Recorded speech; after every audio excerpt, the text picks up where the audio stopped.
Today's in-depth training call is going to be talking about pricing plans. Pricing plans are a little bit different than the other topics that have been covered on some of the other calls, but they are actually interrelated in some aspects. Basically, what a pricing plan is, it is a feature of the system to allow you to price certain products differently for specific customers. And what that means is I can give it, whenever I create a pricing plan, I can give it a pricing formula that is specific to a single or to multiple customers that are on that same plan, while still leaving the pricing defaulting to the standard pricing that all other customers use. So it's a way that I can give certain pricing formats to certain customers for specific products if I want to price it out a different way for a certain customer. So the actual setup of the pricing plan is only involving a few steps. The first step is going to be to create the plan. And to do that, we're going to go to Setup, Pricing Setup, All Pricing Setup. On the left side, under the Supporting Components section, there is a field that says Pricing Plans. So when you click on Pricing Plans, it shows you a list of the existing plans. By default, there's only one pricing plan in the system, and that is the default plan. To add a new plan, all we have to do is click on the Add at the top of the list. We give the pricing plan a name, and then we can give it a brief description so that way anyone that comes back into here to review what the pricing plans are meant for will have an idea of what that plan is, what the desired effect of this particular pricing plan is.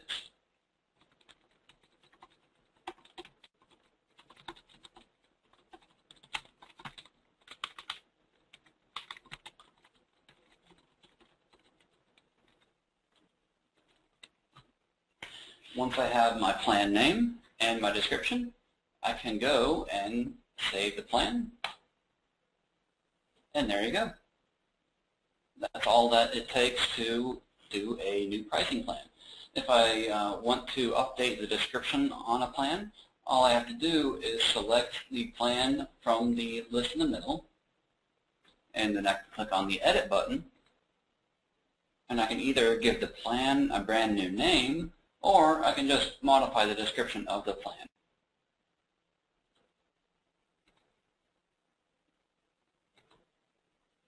So now that we have the plan created, we want to be able to tell the system, okay, which companies need to be a part of this plan so that way they know to use the different pricing that we'll set up for the products. To do that, all we have to do is do Explore, Explore Companies,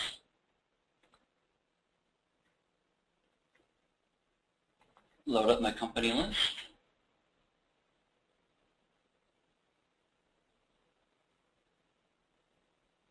and then we'll select the company that we want to follow this particular plan. So I can double click on Pizza Hut.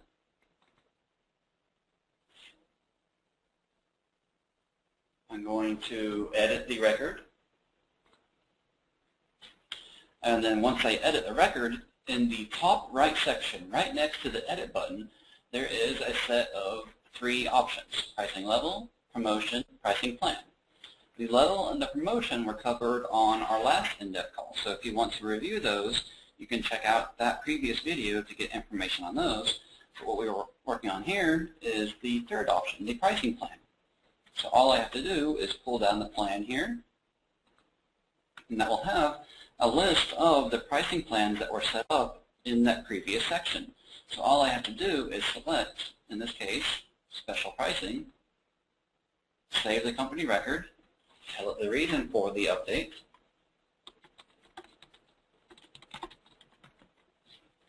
and this company is now using the special pricing plan. And I can go through and add this pricing plan to however many companies it is that I want to use this plan. So I can have multiple companies using the same plan in the system.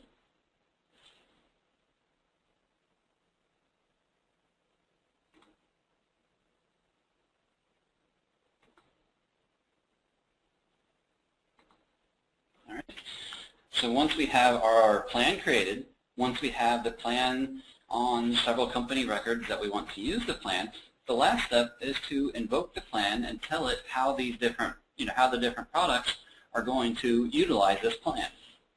So all I have to do now is I go to Setup, Pricing Setup, All Pricing Setup. I go to my Product Setup, and then I select the product it is that I want to use the different pricing structure. So in this case, I'm going to say digital prints, rigid sign prints, and then I'm going to click on the pricing tab, and then I'm going to edit this. Once I'm in edit mode, right above the section for the pricing is a list of the pricing plans. So I have my default plan, which is that if no pricing plan is specified or no pricing plan is being used, it automatically defaults to the default plan. So right now my company that is using the special pricing, since we don't have a special plan for that particular plan on this product, it will automatically default to use the default plan. If I take a look here, there is one pricing plan being used for school plan, which has its own pricing formula, which is different than the default formula. So whenever this product is being used on a company that has the school plan being used, it uses this formula to calculate out the price rather than the formula that was set up on default.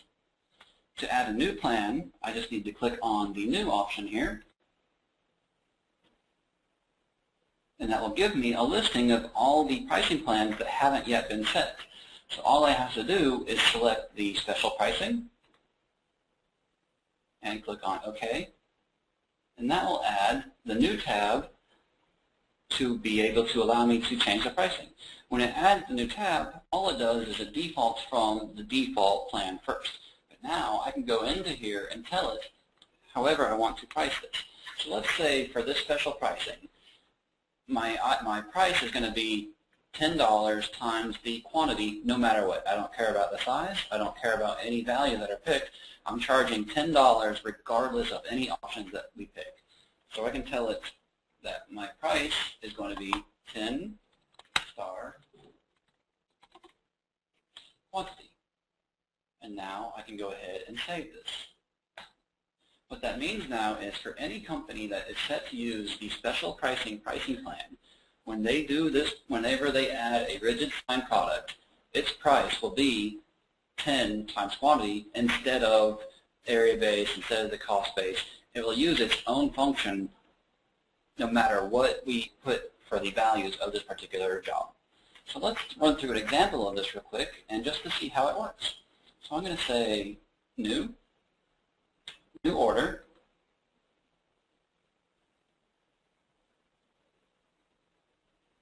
and I'll pick Pizza Hut.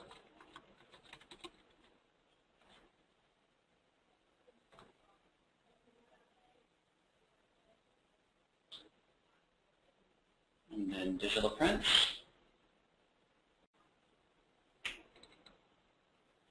And rigid sign print.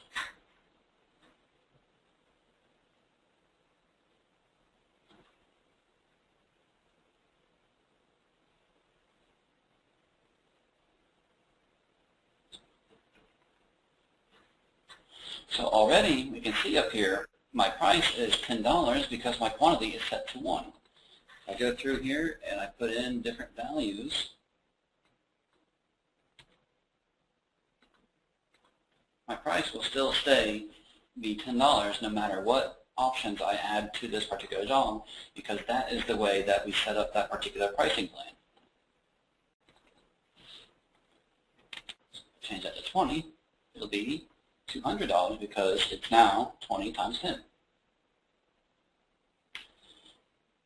So I click OK. If we go and change the company that this particular job is for, so if I no longer, maybe I picked the wrong company, I'm going to change this from Pizza Hut to ABC Pawn Shop.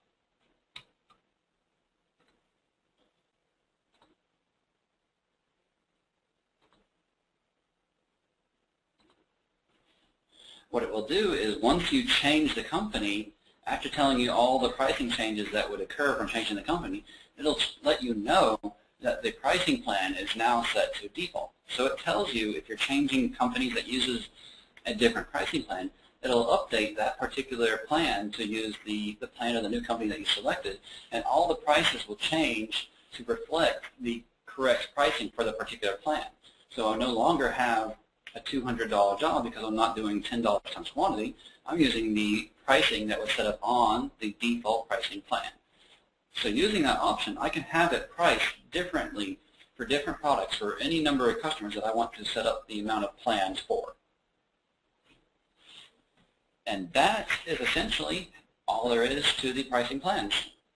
Just to recap, all we have to do is you create the plan, we assign that plan to the particular customers that need to use that plan, and then once that's done, we can go through the different products that we want to price differently, attach the plan to those products, and give it the special pricing formula that each of those plans needs to use.